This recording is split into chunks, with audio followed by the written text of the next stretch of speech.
Welcome to the Still Unsponsored Podcast. Hi. Episode 15. I'm Chris. I'm Zach. All right. So this is our, I guess, technically second episode since the new year.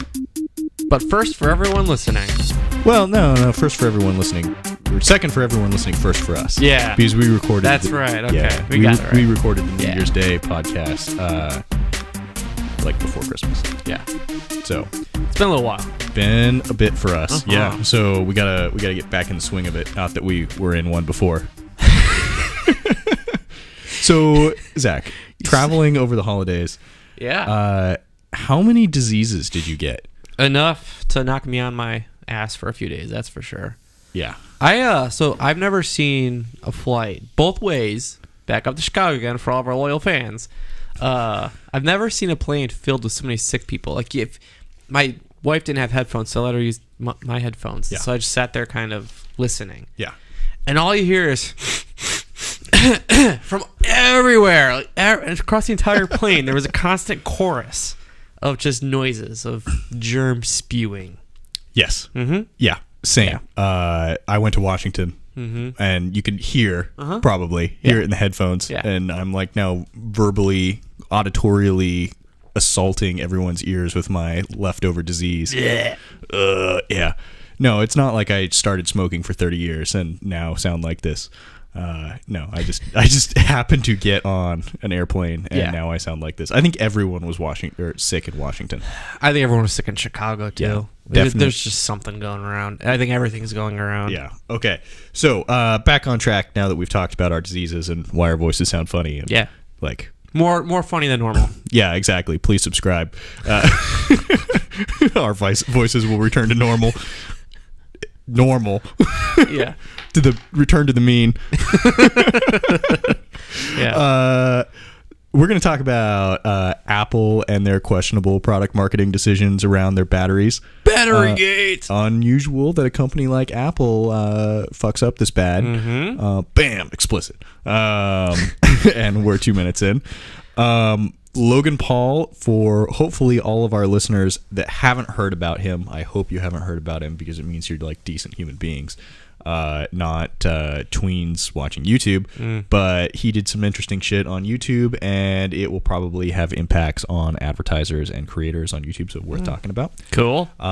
Chrome and where that's at. There were some interesting articles came out this week about it, and then our main topic, hiring a designer. Cool.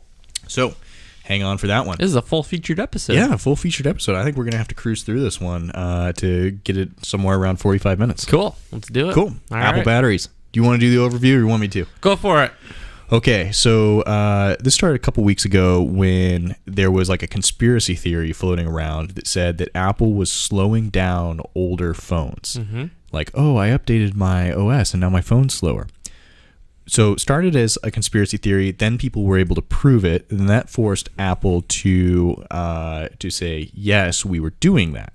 So that's worth unpacking a little bit. Sure. They claimed that they were slowing down older phones to basically sort of govern the amount of processor that the phone could use. Yep. To help older batteries maintain like all-day battery life. Extend it out so it wouldn't just bleh. So it wouldn't just kill it, right? Because fun fact, lithium-ion batteries only have so many charge cycle capacities, which is something no one talks about. That's why after every year, your phone... Well, all right, continue. You're going. You're going. Yes. You're going. Yes. But I think that is actually the point, which is processors should stay at the speed they chooch at, but old batteries is a known thing. So batteries hold less charge as they get old. They don't... The charging gets weird. You know, so all of that things. And so I think right then, like if you just stop the story right then and there, I think Apple probably sat in a boardroom somewhere and were like, you know, users hate when their phones crap out halfway through the day. So what can we do about that? Given that, you know, you're giving this more credit. I don't think this was a boardroom decision. No, I bet it was, because then the engineer was like, oh, I got an idea. Let's govern the processor. Right?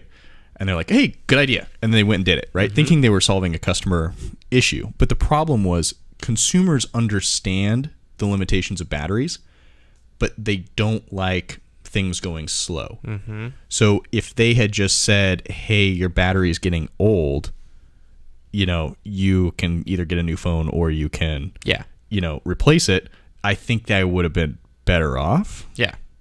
So anyway, fast forward, they offered to replace people's batteries. Yeah.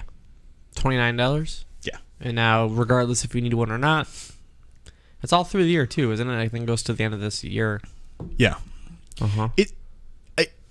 I lean towards giving Apple the benefit of the doubt on this one, that to me, it seems like a product marketer presented a problem that consumers were having and an engineer solved it. Yeah. But they didn't think about how that solution was going to be received by the customer. Yeah. Yeah. This is a tough one. This is a really tough one. I mean, because here's the other thing too. From my understanding, I didn't read the article in depth, but my understanding of this whole thing is they only govern the processor when it's under like extreme load. So for the most part, if you're just sitting there popping up an iMessage, you're not going to notice too much. But if you're surfing the web and it's taking forever to download, you might feel that pain a bit more. Yeah, and that's why I say, like, put yourself in Apple's position. They're probably looking at some stat that says like, oh, well, the average user only has 10 apps installed, and like the governor is going to come off when you launch Angry Birds. Right. So maybe this is a good idea. Right. And people hate battery life more than waiting an extra quarter of a second when you push the phone icon. Correct. Right. Yeah. But yeah, so my wife's phone, I think, is affected by this. And when you try load maps, it was painful. I was like, all of a sudden happen. Yeah. I was like ready to give up on the phone. I'm like, so did you? All right, back up though. Did you put a new OS on there, or yeah, it got all updated. Yeah. So as soon as you put new OS on, it checks it and says, "Oh, you're an older battery." Yeah. So she either needs to upgrade or she needs to. Well, so now the way phone. I'm doing this is I'm sandbagging this because I just got my phone a year ago. I was 7 plus. So I'm just gonna wait till the end of this year, put a new battery in. I'll get on a good 2 years out of it. Yeah, probably. Probably. Yeah, if I wasn't on the Apple phone lease program, then that's totally the move. Yep. So it's at a certain thing. It's like I'm not playing games on the phone. I use a lot of like business productivity tools. Right. They're not like stressing the processor. They're not processor. Yeah. Exactly. So if you keep swapping out that battery, you're not gonna see anything. You're probably gonna be pretty good. So to kind of dig in this article a little bit further, this kind of whole thing a little bit further. There were some, I think it was on CNET, some analysts were saying, or one of the writers, commentators was saying, Apple should just do it for free, right? They shouldn't charge the $29. They just do it for free. Yeah. To drop in the bucket for how much they move. Right. Which, okay, valid point. Another kind of consideration point, now that people are replacing their batteries and their phones start going faster, what's the downstream effects of this for the next couple of years for Apple? Are people going to be upgrading their phones because they're not as quote-unquote slow anymore? Apple's probably done this like cohort analysis where they've said like there's the cohort that upgrades for vanity, right? Hey, the new, the iPhone 10's out, so I'm going to go grab it. And then there's the cohort that just waits until the thing's not functional. Yep. Right? So you have both in our house, right? And they're both affected by this too. Right. Yeah. Man, that's interesting because small things like that, have profound impacts on a company like Apple's revenue just because of the size. But I'd lean towards like it's probably not going to hurt them. Well, so you replace your wife's phone battery, all of a sudden it's chooching along faster. Yeah, when I was ready to throw it at a wall and go buy a new one. Exactly. Yeah, fair enough. Maybe it delays it by a year or something. So what's our forecast here? Like pass on buying Apple stock right now? Well, don't ask me. I always time it wrong for Apple stock, so I'm the worst person to ask. I think consult your financial advisor and don't take advice from us. Yeah, step number 1. I think this will be interesting. Apple is to a certain size now. I think this is more people freaking out over nothing. Honestly, it'll blow over in a few months.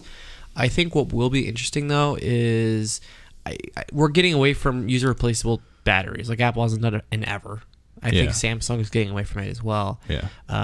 We're just going to see what happens on battery policies. Maybe this starts extending into laptops and all that stuff, iPads. because iPads are probably it's the same OS. Yeah. So do I now get a new iPad battery for free or $30? I don't know. It'll be interesting to see what happens. Kind of the next stage of this whole Apple battery. It is very interesting because I think you're absolutely right. Like what kills devices, especially Apple devices, is the battery. Mm-hmm. Like I have a 7-year-old MacBook. I think it's something like that. Yep. Maybe it's 6, but the battery is what's killed it. Right? Like, sorry, I'm chewing ice, gang. Otherwise, it would be fine. Like my previous work laptop, Yep. the battery died, Yep. but it was sort of time for an upgrade cycle since I'd had it for 3 years. Yep. But yeah, same thing. There's guys at work that are like, you know what? I like this laptop, and I'm not giving it up. Yep. Put a new battery in it if you have to. Yeah. I don't know. We'll see. Okay, next story. Logan Paul. Do you know who that is? I do, but go ahead and share. How do you know who Logan Paul was? Because we talked about this earlier. Oh, okay. That's how. Yeah. So from me. Yeah. All right. Well, he's someone that I wish that I didn't know. So he's one of the giant YouTubers that, I gotta like do some other rant some other time about like how, the content, it's like Teletubbies meets reality TV, and that's what these YouTubers are putting out. Okay, that sounds great. So Logan Paul is Teletubbies meets reality TV, daily YouTube videos for your, preteen. Got it. Right? But since it's YouTube and since it's the internet and since these guys are all like, in their 20s, Yep. You have this perfect blending of like, questionable content and like people that don't really know what to do with their fame. So, all that is the backdrop for a guy that now has like, I think 10 million subscribers, which wow, in the YouTube world that's huge. Very large, yeah. Right? So, basically he went to Japan. He was visiting Japan, doing his vlog thing. They were going to go do a vlog in the Japanese like suicide forest, quote suicide forest. Isn't there a movie that started off like? I don't know. Yeah. And so already you're in like, hey man, maybe this isn't a good idea, right? Territory. Yeah. So they go in, they find a body that was hanging from a tree, and they film it. And being slightly past teenagers that don't know how to deal with things, like they're still joking and screwing around, and all of this is recorded. He tries to twist it into some like suicide awareness thing, but then the thumbnail included the body. Oh no! Right? So just like, okay, so you imagine what happens now, like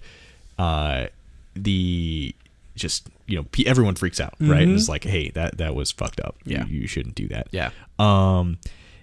And so the question is sort of like, what's that mean for the marketing world and YouTube altogether? Since, Logan Paul is going to have to deal with his own bad PR. Yeah.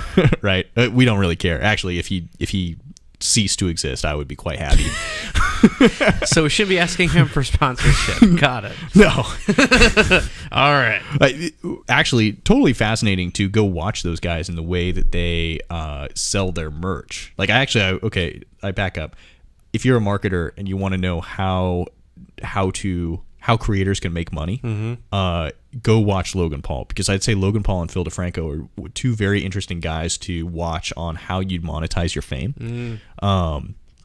And from the podcast sponsorships I've done, I know that like after about 100,000 subs, you get to this point where sponsorships may be the least of your income. Like your own merch is probably... We're getting all of it. Yeah. So anyway, Logan Paul is plugging his own merch like every 10 seconds. And make it right. Yeah. Oh yeah. I'm sure he is. Yeah. So this thing hit the YouTube trending page, with thumbnail and all, which led a bunch of YouTube commentators to say, does YouTube have like a double standard? So rewind to Adpocalypse, where advertisers were mad that their ads were showing up on like jihadist videos or white supremacist videos and that kind of thing, right? So, now you have ads on one of the biggest YouTubers, that with a dead body. With a dead body, and this thing's on the trending page. So, it led Phil DeFranco to ask, like, well, is there a double standard here, right? Are you applying demonetization rules to like 99.99999% of creators, but then you have like your top whatever percent like in some other bucket because you don't want to touch them? Sounds like conspiracy theory, but yeah. Yeah, but you could see how YouTube would want to do that, right? Yeah. Because if their algorithm is leaning towards demonetizing, and they think that that's a favorable outcome, you might want to hold out your big guys and say we're not going to apply the algorithm to them because those are where like the hyper valuable page views are going to views are going to come from. The quantity, yeah. So from an advertiser perspective, I don't think this really changes all that much other than like if you were on the side of the adpocalypse advertisers, and it's like you're just going to have to be careful with broad targeting, right? Yeah. And it kind of leads me to my second point on this, which is the way that we like I think about our YouTube advertising or our social media advertising in kind of two buckets. One, there's the broad targeting, retargeting, prospecting, where you go where the algorithm takes you type stuff. And then there's the relationships that you manage. Yeah. And if you are in a hyper conservative company, then you want to make it all relationships that you manage. Right. And then you would know, if Logan Paul is like, if that's an influencer you work with, you would have an idea if that's something that he's prone to do. Yep. So, thoughts? My question is, who the hell was asleep at YouTube? Or the other question is, who was asleep in the Logan Paul camp? Well, either or. So replace Logan Paul with someone else, right? Would this have still gone up? Yeah. And with all, again, another story I was reading about how all these poor people out in Silicon Valley making $10 an hour, $15 an hour to sit here and just look at everything that's uploaded that's been flagged or the algorithm has identified as something to take a look at. Yeah. What the hell happened here? I mean, this is something Zuckerberg was saying on Facebook in particular. They're hiring a ton of people for. Yeah. So that Google is doing the same thing on YouTube.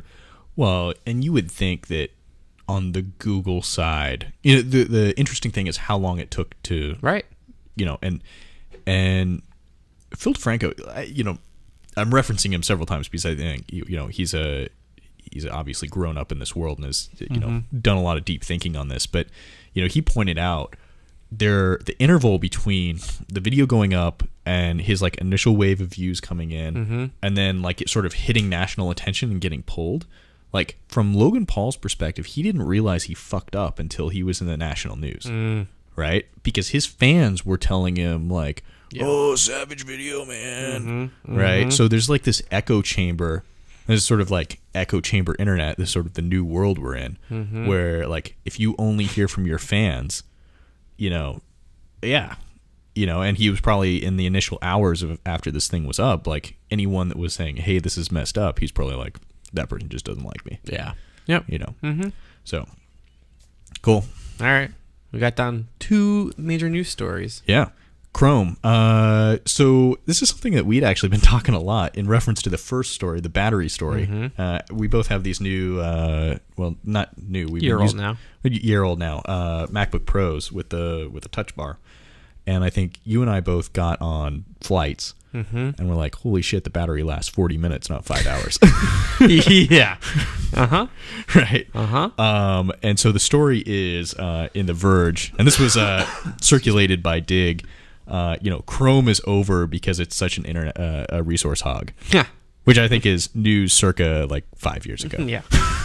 Yeah. But interesting discussion. Did you read this article?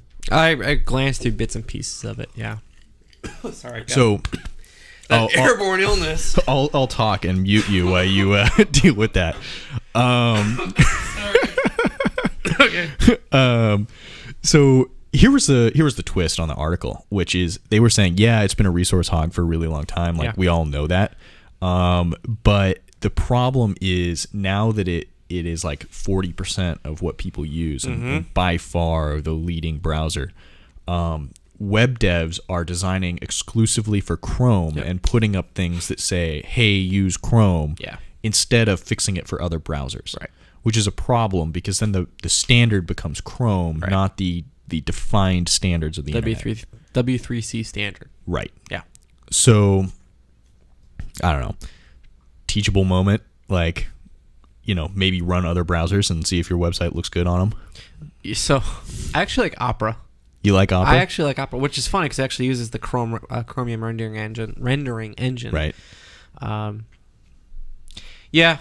So the hint they were getting at in the article I saw was that it's essentially Internet Explorer, kind of full circle. Yeah, full circle. Because now, you're getting locked onto a certain path.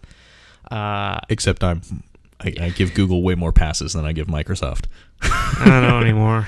Yeah, that's true. Yeah, I don't know anymore. I don't know.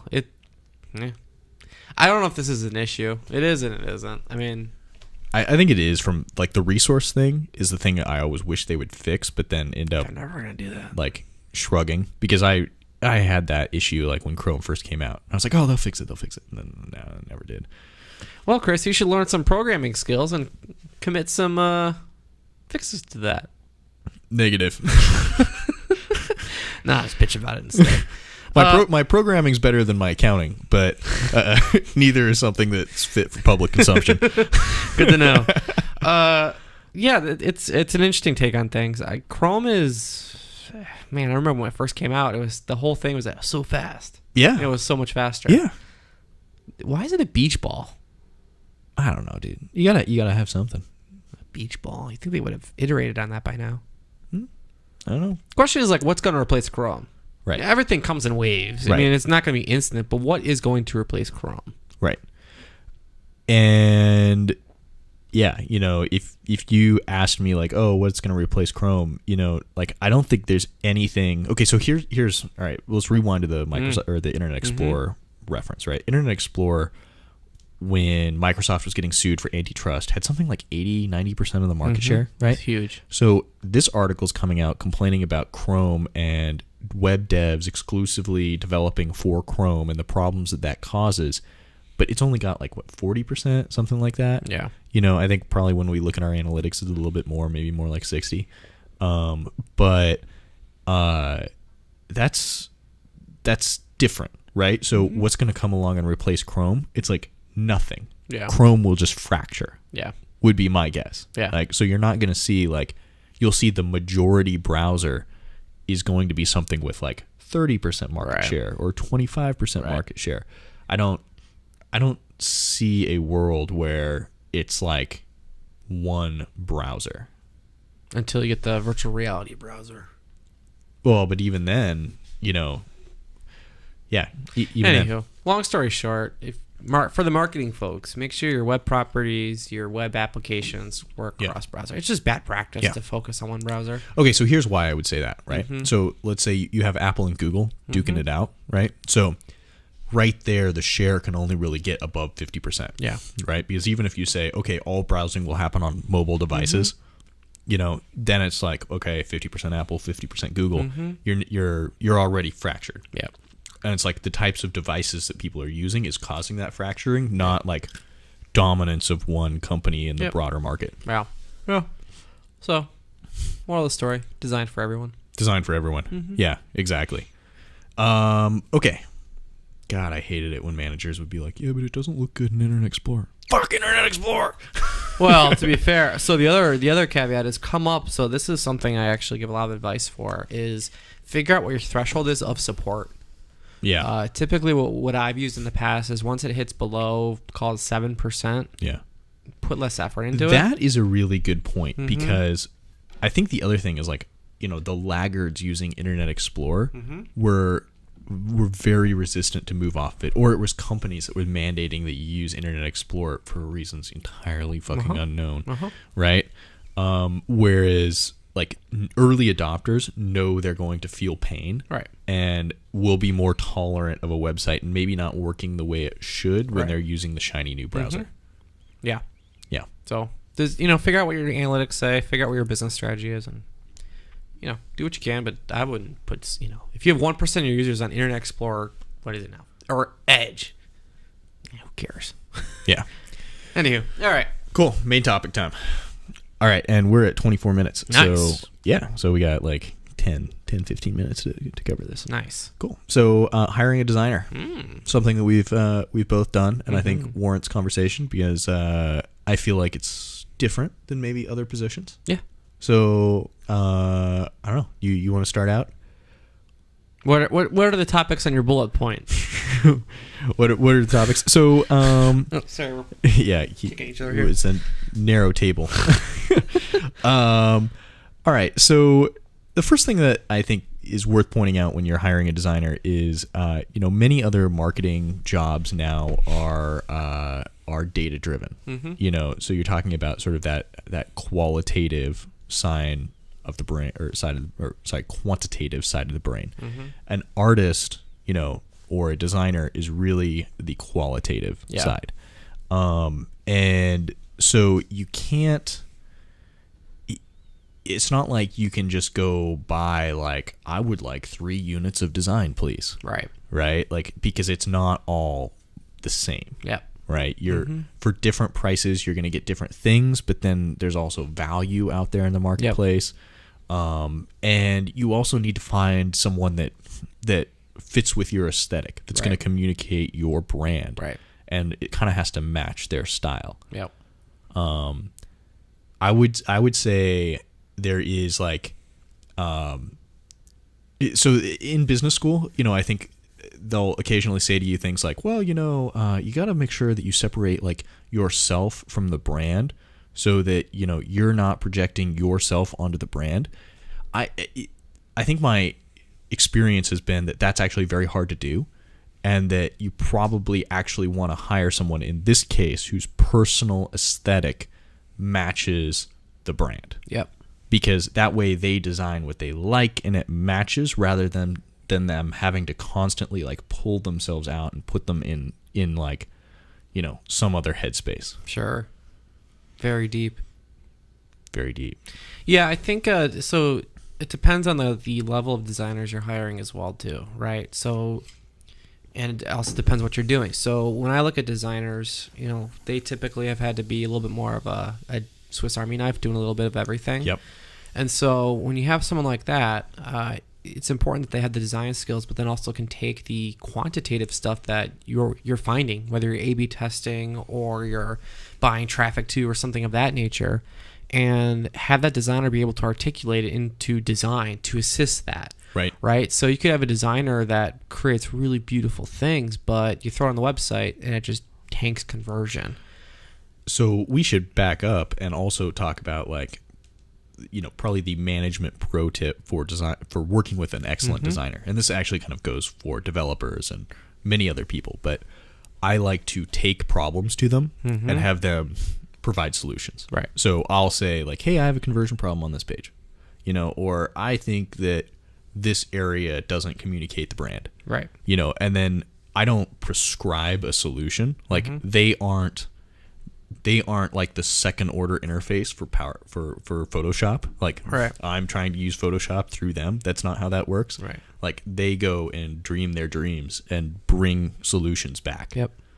Well, that's typically if any good manager would do for anyone, but yeah. Right. But the number of times that I've seen, like people hovering over their designer, pointing and saying like, move this here, move that there. Okay. Yeah. Thumbs up. It's like, if you hired the really quality designer that knows what they're doing, then you shouldn't have to do that. Their opinion should trump yours. Definitely. Or they should be able to articulate why they made a specific decision. Definitely. Yeah. So the bullet point that I had in here that you were going towards is know what you're hiring them for. Yeah. Right? So not all designers are the same. Exactly. So are you hiring them for conversion optimization? Right. Is this like e-commerce, reg flow? Is this some sort of like back of site user interface? Like these are all different. Is it physical box design? Yeah. I mean, it posters? Is it emails? Is it like... Yeah, and that's the thing. It's very hard to find someone that can take that all. So this is what I know. We talked about this before, whether you should insource or outsource. This is definitely a hot topic for that. if you are a smaller shop, you probably don't need to have a creative director on hand to be doing little website changes. Yeah. I think when you look at the world of marketing, design has the biggest impact, period. But it's also probably one of the most underappreciated and underutilized resources that you can use. Yes. So to get back to how to hire a designer, Right. Portfolios, of course, super important.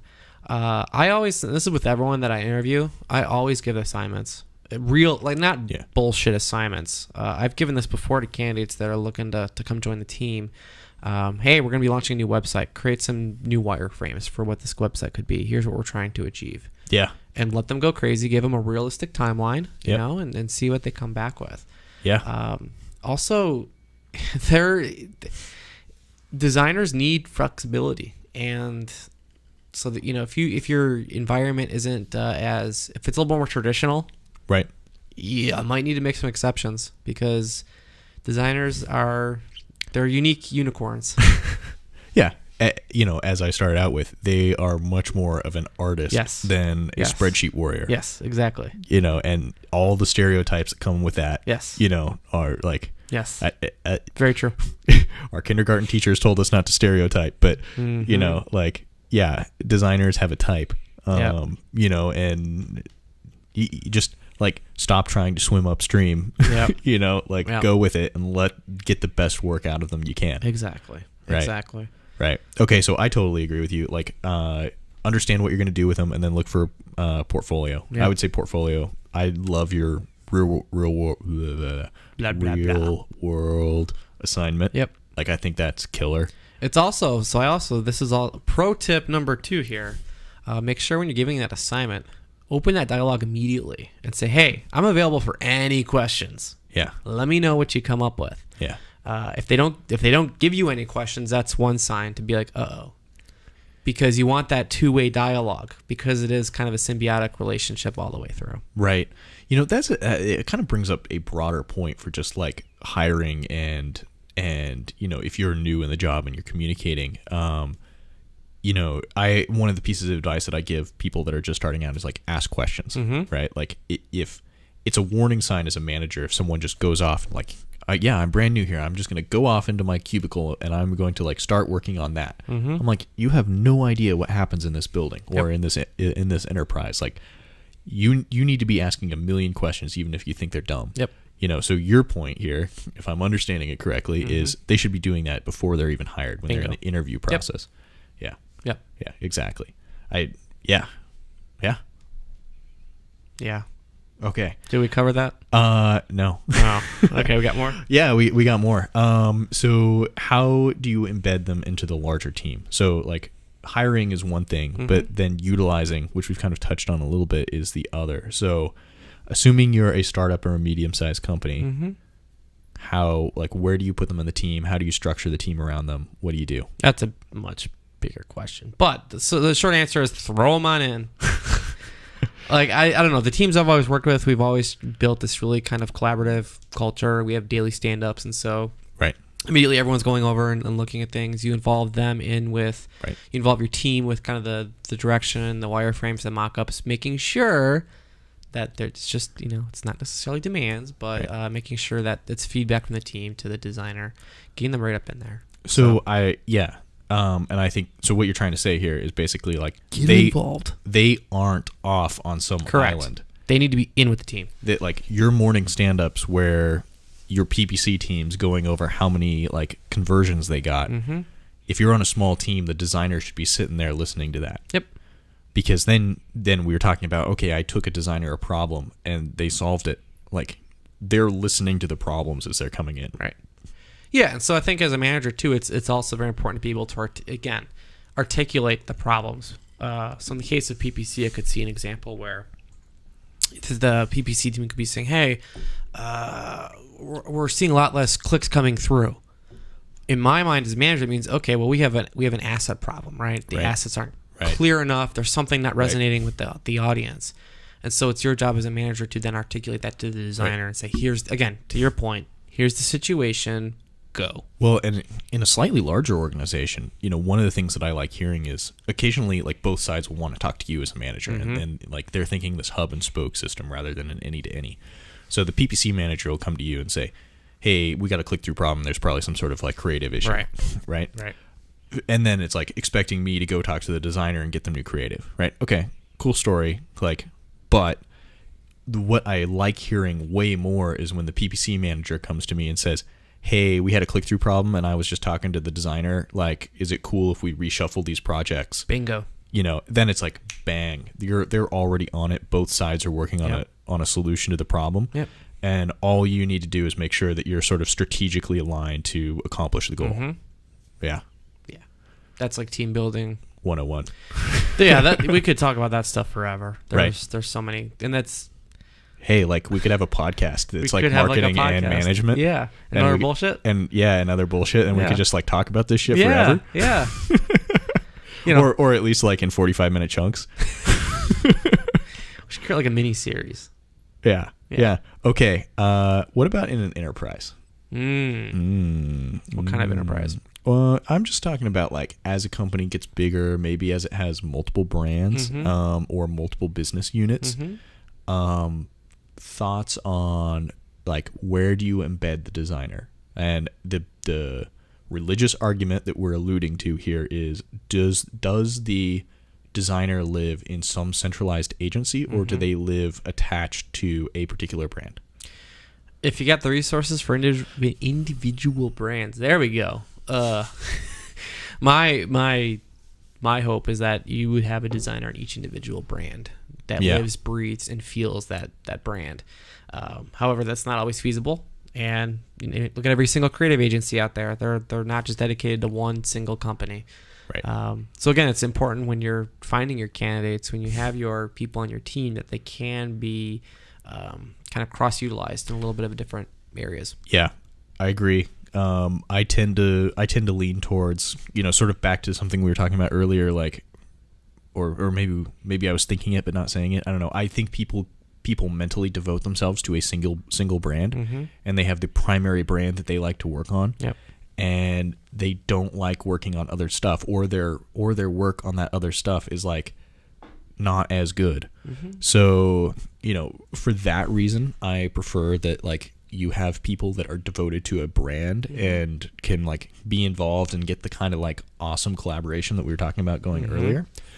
But you just have to know all of that. And then I think that goes all the way back to how we started this conversation of like, if you have someone that's like, maybe if you have someone, if you are in a situation where you're going to have to support multiple brands and it's limited resources, maybe you go hire someone that has agency experience and your take-home project is like, design me 3 logos. Yeah. Some people, some people, to me, I'm an in-house marketer. Like, that's my thing. Yeah. Some people think they go insane just being on an in-house side. Right. So, again, it depends on who you're hiring, what you're hiring for. It comes down to that time and time again. Right. Not everyone can fit into everything. Cool. I think we covered that. Yeah. Bam. Done. How's the time? We're at 38 minutes. Wow. Look at that. Yeah, I know. We're keeping it tight. Good. You got anything else on here? No, just closing. So this will go up. We're recording it the day before. So tomorrow is when it will go live, which is Monday, January 8th. Tuesday, I'll be at Affiliate Summit giving a talk on like 7 tips for getting your affiliate manager to throw cash at you. Cool. AKA, please don't bid on my brands or I'll fucking kick you out of the program. Haven't we talked about this before? Yeah. Yeah, we definitely have. Yeah, no, actually, we talked about it before as I was like knowing that I was going to have to give that presentation. Right, so it was like, yeah. So come meet Chris in person if you're in Vegas to all 12 people listening to us. Well, I think the 12 people that are listening to us probably have already met us. Yeah. Valid. Yeah. So anyway, another talk there. Check out the website, stillunsponsored.com for show notes. Subscribe to us on iTunes, Still Unsponsored, and leave us a 5-star review. Rate us. Should we do like a follow-up question? Like either hit us up on social or go to a website and answer the following question. But I don't know what the question should be. Who's your daddy and what does he do? not that. That's just weird. Yeah. Yeah, sure. I don't know where you're going with this one. It's about audience engagement, Zach. Trying to get them engaged, going to the website and like clicking shit. Until next time. No. I think here's the. I'm just imagining the music right now. Oh, it's going. It's going. Yeah, imagine. Here's the question: what is the best audience engagement tactic you have heard on a podcast or YouTube video? It's self-referential. Come on, it's great. Until next time. Thanks for watching, everyone, or listening. Yeah, whatever. All right, thanks. Bye. Bye.